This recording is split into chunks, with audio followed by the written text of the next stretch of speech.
بسم اللہ الرحمن الرحیم۔ السلام علیکم ورحمۃ اللہ وبرکاتہ۔ عزیز طلباء و طالبات، بسم اللہ الرحمن الرحیم۔ تقابل ادیان و مذاہب کا سبق نمبر 48 آج ہم پڑھ رہے ہیں۔ اس سبق کا عنوان ہے سکھ مت اور اس کا تاریخی پس منظر۔ آج کے اس سبق میں ہم یہ پڑھیں گے کہ سکھ مت کیسے وجود میں آیا، اس کا تاریخی پس منظر کیا ہے۔ ہم سمجھتے ہیں کہ سکھ مت معنی و مفہوم۔ سکھ کے لغوی معنی ہے سیکھنے والا، تعلیم پانے والا، نصیحت پذیر، شاگرد رشید، چیلا۔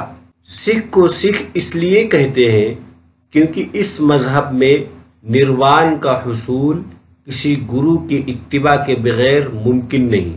سکھ کا اصطلاحی مفہوم ہے بھکتی مت سے متاثر ہندوؤں کی وہ جماعت جس نے ہندو دھرم اور اسلام کی مخالفت کرتے ہوئے ایک نئے مذہب کی بنیاد اس کلمے کے ساتھ ڈالی کہ نہ کوئی ہندو نہ کوئی مسلمان۔ یہ جماعت مسلمانوں کی شدید مخالف رہی ہے، نیز انہوں نے اپنے ایک مخصوص وطن کے حصول کے لیے ہندوؤں سے بھی طویل معرکہ آرائی کی ہے اور ہند پر انگریزوں کے غلبے کے دوران ان کے شدید حامی رہے ہیں۔ اس پوری عبارت میں 3 باتیں بیان کی گئی۔ سب سے پہلے سکھ کے لغوی معنی بیان کیے گئے کہ سکھ کے لغوی معنی شاگرد رشید، سیکھنے والا، تعلیم پانے والا، چیلا۔ اور پھر دوسری بات کہ سکھ کو سکھ کیوں کہتے ہیں۔ سکھ کو سکھ اس لیے کہتے ہیں کیونکہ اس میں جو نروان کا تصور ہے، نروان حاصل کرنے کا جو طریقہ ہے، وہ کسی گرو کی اتباع کے بغیر ممکن نہیں۔ یعنی اس کو کہ اگر کسی کو نروان حاصل کرنا ہے تو اس کو سکھ یعنی شاگرد بننا پڑے گا، کسی گرو کا شاگرد بننا پڑے گا، تب اسے نروان حاصل ہوگا۔ اور سکھ کا اصطلاحی مفہوم یہ ہے کہ بھکتی جو تحریک تھی، اس بھکتی مت سے متاثر وہ جماعت جس نے اسلام اور ہندو دونوں سے کٹ کر کے کسی ایک کو نہ تسلیم کرتے ہوئے اپنی ایک الگ مذہب کی بنیاد ڈالی، اور اس نے یہ نعرہ دیا کہ نہ کوئی ہندو نہ کوئی مسلمان۔ یعنی سکھ جو ہے اسی بھکتی مت تحریک سے نکلا ہوا ایک دھرم ہے جو نہ ہندو کو مانتا نہ مسلمان کو مانتا، یہی اس کا نعرہ ہے، نہ کوئی ہندو نہ کوئی مسلمان۔ تیسری بات اس میں یہ بیان کی گئی کہ یہ جماعت مسلمانوں کی شدید مخالف رہی، اور اس جماعت نے ہمیشہ اپنے ایک مخصوص وطن یعنی خالستان جسے کہتے ہیں، اس کے لیے یہ ہمیشہ کوشاں رہی ہے کہ کس طریقے سے خالستان ملک بنایا جائے۔ اگرچہ ابھی تک اس مذہب کا کوئی وجود نہیں ہوا، لیکن اس کی تحریک مسلسل چلی رہتی، ہر دور میں خالستانی تحریک رہی ہے۔ آزادی سے پہلے بھی راجہ رنجیت سنگھ کے دور میں کچھ سال تک سکھوں کی حکومت رہی، اس کے بعد پھر کوئی ایسا نہیں ہے سکھ پیدا ہوا جس نے سکھ کی مستقل کوئی قائم کی ہو۔ لیکن پس منظر 12ویں صدی میں دہلی سلطنت کے قیام کے بعد جب مقامی ہندوستانی تمدن اور اسلامی تہذیب کے درمیان تہذیبی لین دین شروع ہوا تو بھکتی مت یعنی خدائے واحد کی عقیدت و محبت کے ساتھ پرستش، تو بھکتی مت جو ہندوستان کی بہت ہی قدیم روایت تھی، اس میں کچھ مخصوص رجحانات پیدا ہونے شروع ہوئے اور پورے ملک پر چھا گئے۔ اس دور میں بھکتی تحریک میں ایسے متعدد سنت اور روحانی بزرگ پیدا ہوئے جو اگرچہ معبود حقیقی اور خدائے واحد کی یاد کے لیے ہندی اصطلاحات رام، ہری، سوامی وغیرہ کا استعمال کرتے ہیں۔ اس پوری عبارت میں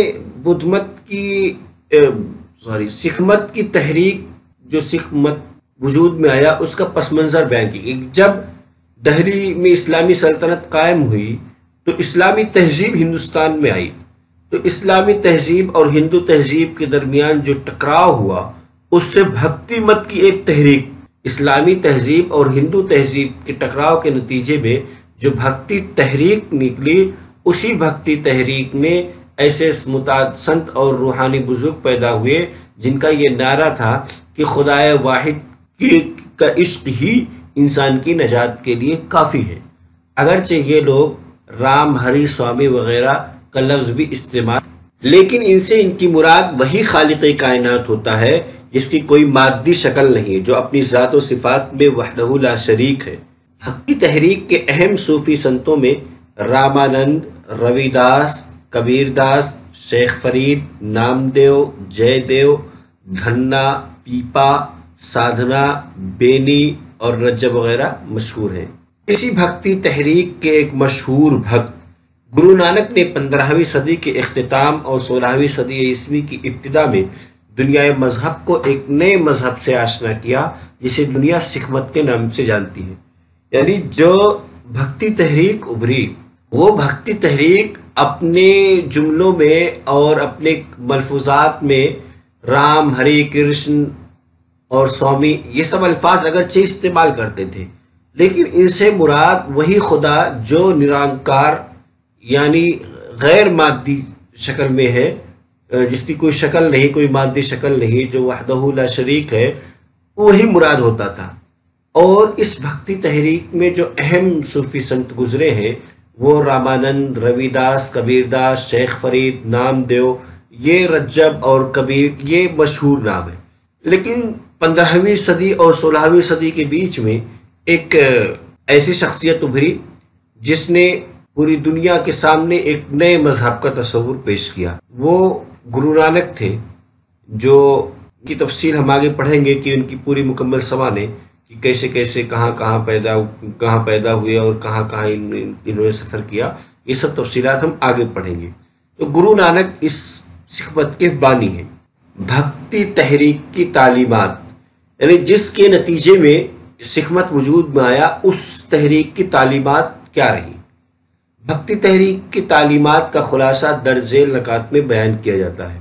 نمبر 1، عشق و محبت پر مبنی پرستش الہ۔ نمبر 2، وحدت الوجود کا نظریہ۔ نمبر 3، مساوات کا تصور اور ذات پات کی شدید مخالفت۔ نمبر 4، رحم، ہمدردی، بے نفسی، خاکساری، ایثار اور خدمت خلق کو نمایاں کرنا۔ نمبر 5، ظاہری احکام اور رسومات کی جگہ باطنی کیفیت اور خدا سے قلبی لگاؤ پر زور۔ یعنی بھکتی تعلیم میں سب سے پہلی جس چیز پہ زور دیا تھا کہ خدا کی پرستش جو ہوگی وہ عشق و محبت کے ذریعے ہوگی۔ یعنی اگر کوئی خدا سے عشق اور محبت کا دعویٰ نہیں کرتا تو اس کا مطلب یہ ہے کہ وہ خدا کی پرستش نہیں کرتا۔ اور دوسری تعلیم کی وحدت الوجود کا نظریہ کہ خدا ہر رگ رگ میں سمایا ہوا ہے، ہر جگہ خدا ہی خدا ہے، ایک ہی کائنات، ایک ہی ہے جو ہر جگہ نظر آتا ہے۔ اور تیسری تعلیم، ان کی اہم تعلیم کہ ذات پات کی شدید مخالفت تھی کہ کوئی ذات نہیں، سب کے سب انسان برابر ہیں، کوئی اونچ نیچ نہیں ہے اس کے اندر۔ اور چوتھی تعلیم ہمدردی، بے نفسی، خاکساری، ایثار اور خدمت خلق، یعنی سماجیات سے متعلق یا پرامن معاشرے سے متعلق جن صفات کا ایک انسان کے اندر ہونا ضروری ہے، وہ تمام باتیں ان کے اندر، وہ تمام باتوں کی تعلیم دی جاتی۔ اور پانچویں بات یہ ہوتی کہ ظاہری احکام اور رسومات کی جگہ باطنی کیفیت پر ان کا زور زیادہ ہوتا تھا کہ انسان کی قلب کی صفائی کیسے ہو۔ اس جو بھکتی تحریک جس کے نتیجے میں سکھ مت وجود میں آیا، اس تحریک کا مقصد کیا تھا؟ اس تحریک کے بعض بزرگوں کا مقصد ہندوؤں اور مسلمانوں کے مابین کشمکش کا خاتمہ تھا، اور بعض کے نزدیک اسلام کے بڑھتے اثرات کا ازالہ اور اس پر روک لگانا تھا۔ سکھ مت کے تاریخ پس منظر بیان میں اسلام کے بڑھتے اثرات کے ازالے کے لیے بھکتی تحریک کو سبب بتاتے ہوئے پروفیسر عماد الحسن آزاد فاروقی لکھتے ہیں، اسلامی تہذیب کے اس ناقابل ہضم عنصر کے ہاتھوں شدید تشنج اور کشاکش کا شکار رہی مذہبی اور فکری سطح پر اسلامی تہذیب نے ہندو تمدن کے لیے جو چیلنج پیش کیا، اس کا نتیجہ اس مذہبی تحریک کی شکل میں ظاہر ہوا۔ اس نے بھکتی کی ایک مخصوص صورت میں عہد وسطیٰ کے سارے ہندوستانی معاشرے کو اپنی لپیٹ میں لے لیا۔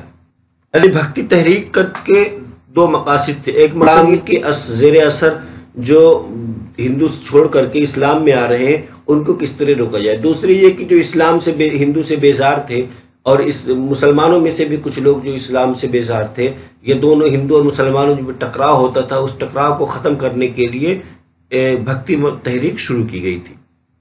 سبق کا خلاصہ یہ ہے کہ اس سبق میں ہم نے سب سے پہلے خدمت کا معنی و مفہوم پڑھا، پھر اس کے بعد اس کا پس منظر پڑھا کہ یہ کیسے وجود میں آیا.